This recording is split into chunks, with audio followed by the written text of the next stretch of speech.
This guy was a security executive at the bank. Betsy, he's a patient on 5 at Hazelwood. I know who he is. There's no record at the hospital that he ever worked at First Union. This is our guy. He has to be. I passed her the picture. We quickly agreed that Sampson and I would return to Hazelwood in the morning. In the meantime, she tried to gather all the information she could on a patient named Frederick Szabo. It was possible that Szabo wasn't connected, but it didn't seem likely. Szabo had been the head of security at First Union Bank.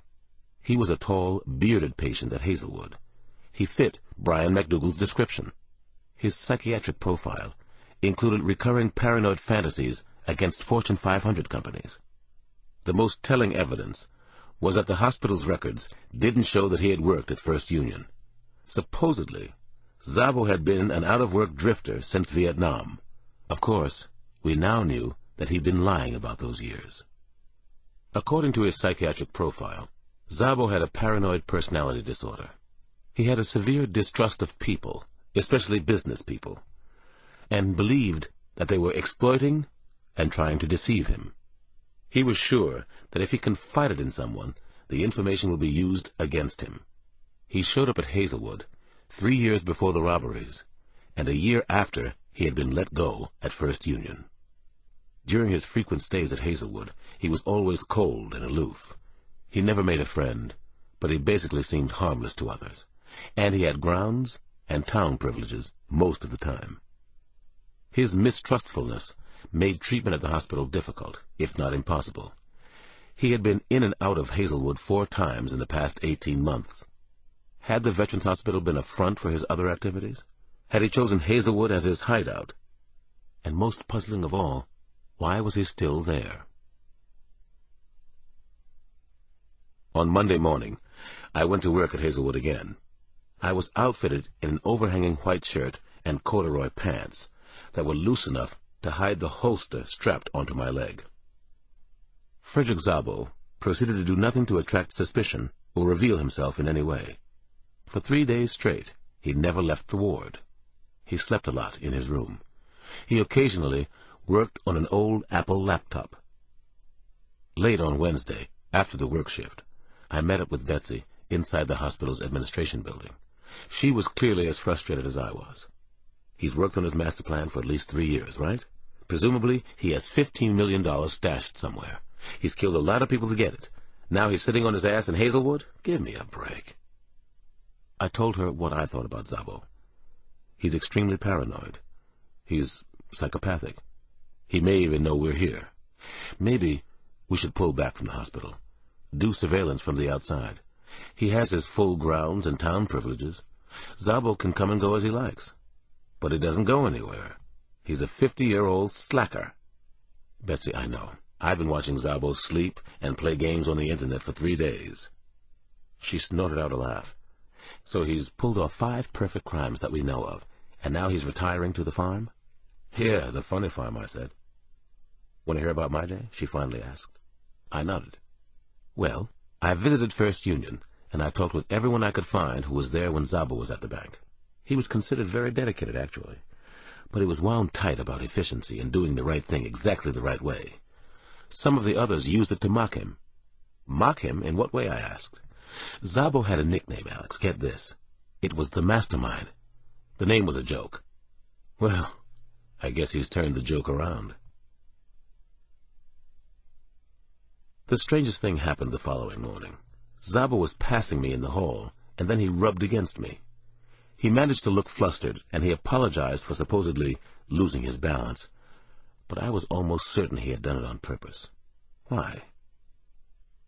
About an hour later, I saw him leaving the ward. I was pretty sure he knew I was watching him go. As soon as he was out, I hurried to the door. Where's Szabo going? I asked the aide who just let him out. PT. He signed out. He had been vegetating on the ward for so long that he'd caught me off guard. Tell the head nurse that I have to leave, I said. I let myself off the unit and took the rickety, temperamental elevator down to the lobby floor. PT was physical therapy, and Frederick Szabo hated the gym. I remembered reading it in his nursing notes. Where was he really going? I hurried outside and saw Szabo skulking across the courtyard between hospital buildings. Tall and bearded, like the physical description we'd gotten from Brian McDougal. When Szabo walked right past the gym, I wasn't surprised. He was on the move. He kept on going, and I followed. Szabo continued on and walked through the hospital gates. The street outside was filled with traffic.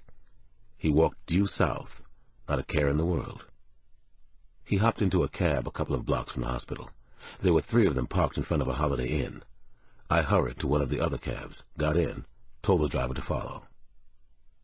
Szabo got out of his cab on Rhode Island Avenue in Northwest. So did I. He walked for a while, window shopped. At least that's what it looked like. He seemed more relaxed now. His nervous tics had lessened once he was off the hospital grounds. Probably because he had been faking them. He finally turned into a squat, dilapidated brownstone building, still on Rhode Island Avenue.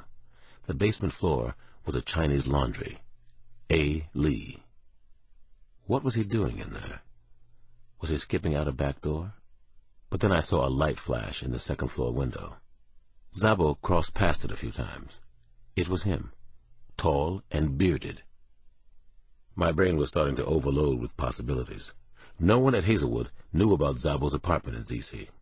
Szabo was supposed to be a drifter.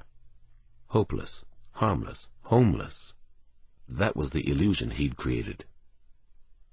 I waited out on the street for quite a while. He was inside the building for nearly 2 hours. I didn't see him appear at the windows again. Then, the light in the apartment blinked out. I watched the building, with mounting apprehension. A good 5 minutes after the light went out upstairs, Szabo appeared on the front doorstep again. His nervous tics seemed to have returned. Maybe they were for real. He rubbed his eyes repeatedly, and then his lower chin. He twitched, and continually pulled his shirt away from his chest. He finger-combed his thick black hair 3 or 4 times. Szabo kept nervously looking around the street, but I was hidden in the dark shadows of another building. I was sure he couldn't see me. What was he afraid of? He started to walk. I watched him retrace his steps up Rhode Island Avenue. Then he waved down a cab. I didn't follow Szabo. I wanted to, but I had an even stronger urge. I hurried across the street and entered the brownstone where he'd spent most of the afternoon. I had to find out what Szabo had been doing in there. I used a small, very useful lock-pick and got into Szabo's apartment in less time than it takes to say illegal entry. I was planning to take a quick look around the apartment and then get right out again.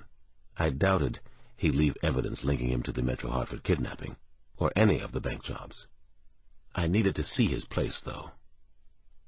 He had a collection of sharpened hunting knives, and he also collected old guns, Civil War rifles, German Lugers, American Colts. There were souvenirs from Vietnam, a ceremonial sword, and a battalion flag of the K-10 NVA Battalion, North Vietnamese. Mostly, he had books and magazines in the apartment. I quickly searched the living room, a small bedroom, then a claustrophobic den that obviously served as an office. An unfinished handwritten letter was lying on the desk in the den. It looked like he had been working on it recently. I began to read. Mr. Arthur Lee, Lee Laundry. This is a warning, and if I were you, I'd take it very seriously. 3 weeks ago, I dropped off some dry cleaning to you. Before I send out my cleaning, I always enclose a list of all articles in the dry cleaning bag, and a brief description of each article. I keep a copy for myself.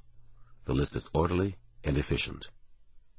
The letter went on to say that some clothes of Szabo's were missing. He'd spoken to someone at the laundry and been promised the clothing would be sent right over. It wasn't. I march right down to your cleaners. I meet with you. I am enraged that you two can stand there and tell me you don't have my clothes. Then, for a final insult, you tell me my doorman probably stole them. I don't have a fucking doorman. I live in the same building you do. Consider yourself warned. Frederick Szabo. What the hell was this? I wondered, as I finished reading the odd, crazy, seemingly inconsequential letter. I opened the drawers in a small credenza and found more letters written to other companies: Citibank, Chase, First Union Bank, Exxon, Kodak, Bell Atlantic, scores of others. I sat down and skimmed through the letters. All of it was hate mail. I was getting more confused rather than clearer about Szabo. I ran my fingers along the top of a tall filing cabinet. There were papers up there. I pulled them down and took a look. There were blueprints of the banks that had been robbed, and a layout of the Mayflower Renaissance Hotel. Christ, it is him, I muttered out loud. What were the blueprints doing here, though? I don't remember exactly what happened next. Maybe it was shifting light or motion in the room that I caught out of the corner of my eye. I turned away from Szabo's work desk. My eyes went wide with surprise, then total shock. My heart skipped. A man was coming at me with a hunting knife clasped in his hand. He was wearing a President Clinton mask. He was screaming my name. Cross! I reached out both hands to try to stop the arm chopping down toward me. My hands wrapped around the powerful arm. If this was Szabo, he was stronger and a lot more agile than he looked at the hospital. What are you doing? He screamed. How dare you? How dare you touch my personal property? He sounded completely crazy. These letters are private! I pivoted off my right leg and yanked the hand holding the knife sharply. The blade stuck several inches into the wooden desk. The masked man grunted and cursed. Now what? I couldn't chance bending down to get my gun from my ankle holster. The masked man easily wriggled the knife free. He swung it in a small, lethal arc. He missed the thrust by a few inches. The blade whistled past my temple. You're gonna die, Cross, he screamed. I spotted a cut-glass baseball on his desk. I grabbed it, sidearmed it at him. I heard a crunching sound as the paperweight struck a glancing blow off the side of his skull. He roared loudly, angrily, like an injured animal. Then he wobbled backwards. He didn't go down. I bent quickly and pulled at my Glock. It hitched once, then came free in my hand. He flailed at me again with a large, lethal-looking knife. Stop, I yelled. I will shoot you. He kept coming. He roared out words that were unintelligible. He took another swipe with the knife. This time, he cut me on the right wrist. I fired the Glock. The bullet hit him in the upper chest. It didn't stop him. He spun sideways, righted himself. Fuck you, Cross. You're nothing. I drove my head hard into his chest. I aimed for the general area where he had been wounded. He screamed, a horrifying high-pitched moan. Then he dropped the knife. I wrapped both arms as tight as I could around him. My legs churned hard. I kept driving him across the room until we hit a wall. The whole building shuddered. Somebody in a nearby apartment banged on a wall and complained about the noise. Call the police, I yelled. Call 911. I had him pinned to the floor. He was moaning loudly that I had hurt him. He continued to struggle and fight. I hit him squarely on the jaw, and he finally stopped. Then I pulled off the rubber mask. It was Szabo. You're the mastermind, I gasped. It is you. I didn't do anything, he snarled back. You broke into my house, you fool. You're all goddamn fools. Listen to me, asshole. Listen. You got the wrong man. It was a madhouse, and that certainly seemed appropriate for the dramatic capture. A team of FBI technicians arrived at Frederick Szabo's apartment in less than an hour. I stayed on and watched the painstaking search. The techies were looking for false walls, loose floorboards, anywhere Szabo might have concealed evidence or possibly hidden $15 million. Betsy Cavalier got to the apartment just after the technical crew. She and I tried to question Frederick Szabo. He wouldn't talk to us, not a word. He seemed crazier than ever. Manic one moment, then quiet and unresponsive. He shut his eyes tight. He wouldn't look at either of us, wouldn't respond in any way. Finally, he was taken away in a straitjacket. Where's the money? Betsy said, as we watched Szabo leave the building. He's the only one who knows, and he sure as hell isn't talking. I have never, ever felt more out of it on a case. The next day was a rainy, miserable, god-awful Friday. Betsy and I went to the Metropolitan Detention Center, where Frederick Szabo was being held. We met with Szabo in a small, anonymous-looking room attached to the cell block. He was no longer confined in the straitjacket, but he looked out of it. His court-appointed lawyer was present. Her name was Linda Cole, and she didn't seem to like Szabo much more than we did. I was surprised that Szabo hadn't gone after a bigger-name attorney, but just about everything he did surprised me. Once again, Szabo wouldn't look at us for several minutes. Betsy and I tried a steady battery of questions, but he was completely, stubbornly unresponsive. his dosage of Haldol